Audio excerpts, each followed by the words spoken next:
بسم اللہ الرحمن الرحیم۔ السلام علیکم۔ یہ حضرت حزقیل علیہ السلام کی قوم کا ایک بڑا ہی عبرت خیز اور انتہائی نصیحت آمیز واقعہ ہے،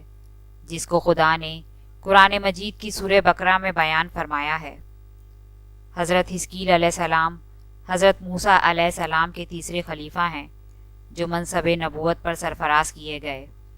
حضرت موسیٰ علیہ السلام کی وفات کے بعد آپ کے خلیفہ اول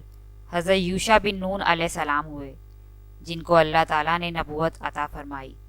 ان کے بعد حضرت کالب بن یوحنا علیہ السلام حضرت موسیٰ علیہ السلام کی خلافت سے سرفراز ہو کر مرتبہ نبوت پر فائز ہوئے۔ پھر ان کے بعد حضرت حزقیل علیہ السلام حضرت موسیٰ علیہ السلام کے جانشین اور نبی ہوئے۔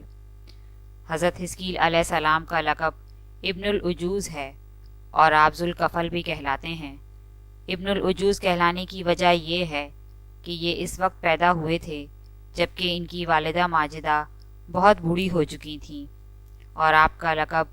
ذوالکفل اس لیے ہوا کہ آپ نے اپنی کفالت میں لے کر 70 انبیاء کرام کو قتل سے بچا لیا تھا،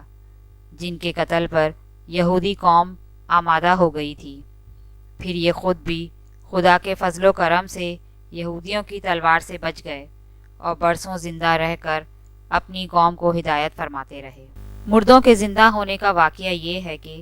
بنی اسرائیل کی ایک جماعت جو حضرت حزقیل علیہ السلام کے شہر میں رہتی تھی، شہر میں طاعون کی وبا پھیل جانے سے ان لوگوں پر موت کا خوف سوار ہو گیا،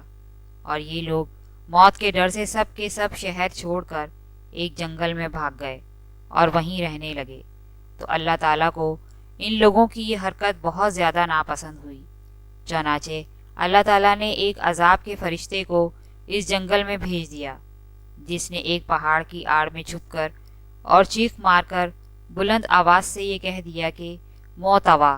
یعنی تم سب مر جاؤ۔ اور اس محیب اور بھیانک چیخ کو سن کر بغیر کسی بیماری کے بالکل اچانک یہ سب کے سب مر گئے، جن کی تعداد 70,000 تھی۔ ان مردوں کی تعداد اس قدر زیادہ تھی کہ لوگ ان کے کفن و دفن کا کوئی انتظام نہیں کر سکے، اور ان مردوں کی لاشیں کھلے میدان میں بے غور و کفن 8 دن تک پڑی پڑی سڑنے لگیں، اور بے انتہا تعفن اور بدبو سے پورے جنگل بلکہ اس کے اطراف میں بدبو پیدا ہو گئی۔ کچھ لوگوں نے ان کی لاشوں پر رحم کھا کر چاروں طرف سے دیوار اٹھا دی تاکہ یہ لاشیں درندوں سے محفوظ رہیں۔ کچھ دنوں کے بعد حضرت حزقیل علیہ السلام کا اس جنگل میں ان لاشوں کے پاس گزر ہوا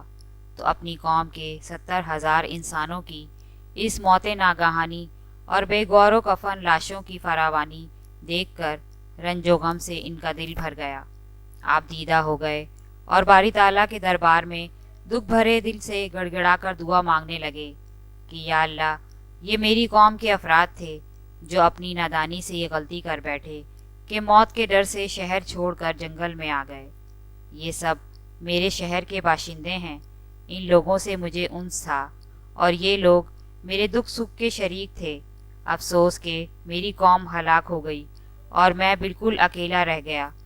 اے میرے رب، یہ وہ قوم تھی جو تیری حمد کرتی تھی اور تیری توحید کا اعلان کرتی تھی اور تیری کبریائی کا خطبہ پڑھتی تھی۔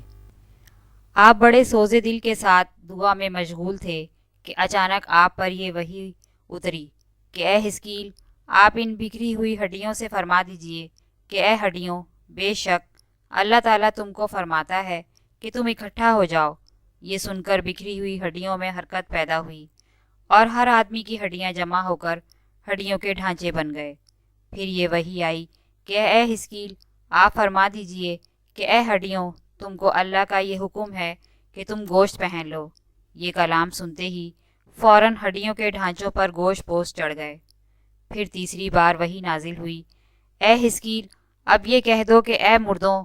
خدا کے حکم سے تم سب اٹھ کر کھڑے ہو جاؤ۔ چنانچہ آپ نے یہ فرما دیا تو آپ کی زبان سے یہ جملہ نکلتے ہی 70,000 لاشیں دم زدن میں ناگہاں یہ پڑھتے ہوئے اٹھ کھڑی ہو گئیں کہ سبحانک اللہم و بحمدک لا الہ الا انت۔ پھر یہ سب لوگ جنگل سے روانہ ہو کر اپنے شہر میں آ کر دوبارہ آباد ہو گئے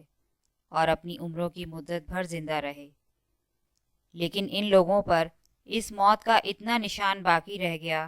کہ ان کی اولاد کے جسموں سے سڑی ہوئی لاش کی بدبو برابر آتی رہی،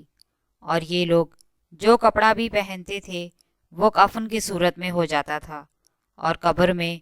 جس طرح کفن میلا ہو جاتا تھا ایسا ہی میلا پن ان کے کپڑوں پر نمودار ہو جاتا تھا۔ چنانچہ یہ اثرات آج تک ان یہودیوں میں پائے جاتے ہیں جو ان لوگوں کی نسل سے باقی رہ گئے ہیں۔ یہ عجیب و غریب واقعہ قرآن مجید کی سورہ بقرہ میں خدا نے اس طرح بیان فرمایا ہے کہ جس کا ترجمہ یہ ہے: اے محبوب، کیا تم نے نہ دیکھا تھا انہیں جو اپنے گھروں سے نکلے اور وہ ہزاروں تھے موت کے ڈر سے، تو اللہ نے ان سے فرمایا مر جاؤ، پھر انہیں زندہ فرما دیا۔ بے شک اللہ لوگوں پر فضل کرنے والا ہے، مگر اکثر لوگ ناشکرے ہیں۔ بنی اسرائیل کے اس واقعے سے ہمیں یہ ہدایت ملتی ہے کہ آدمی موت کے ڈر سے بھاگ کر اپنی جان نہیں بچا سکتا، لہٰذا موت سے بھاگنا بالکل ہی بیکار ہے۔ اللہ تعالیٰ نے جو موت مقدر فرما دی ہے وہ اپنے وقت پر ضرور آئے گی، نہ ایک سیکنڈ اپنے وقت سے پہلے آ سکتی ہے اور نہ ایک سیکنڈ بعد میں آئے گی۔ لہٰذا بندوں کو لازم ہے کہ رضائے الہی پر راضی رہ کر صابر اور شاکر رہیں، اور خواہ کتنی ہی وبا پھیلے یا گھمسان کارن پڑے، اطمینان اور سکون کا دامن اپنے ہاتھوں سے نہ چھوڑیں، اور یہ یقین رکھیں کہ جب تک میری موت نہیں آتی مجھے کوئی مار نہیں سکتا اور نہ میں مر سکتا ہوں، اور جب میری موت آ جائے گی تو میں کچھ بھی کروں، کہیں بھی چلا جاؤں، بھاگ جاؤں یا ڈٹ کر کھڑا رہوں، میں کسی حال میں بچ نہیں سکتا۔ اس آیت میں خاص طور پر مجاہدین کو ہدایت کی گئی ہے کہ جہاد سے گریز کرنا یا میدان جنگ چھوڑ کر بھاگ جانا ہرگز موت کو دفع نہیں کر سکتا،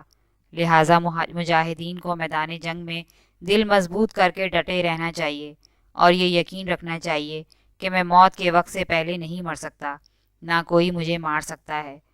یہ عقیدہ رکھنے والا اس قدر بہادر اور شیر دل ہو جاتا ہے کہ خوف اور بزدلی کبھی اس کے قریب نہیں آتی،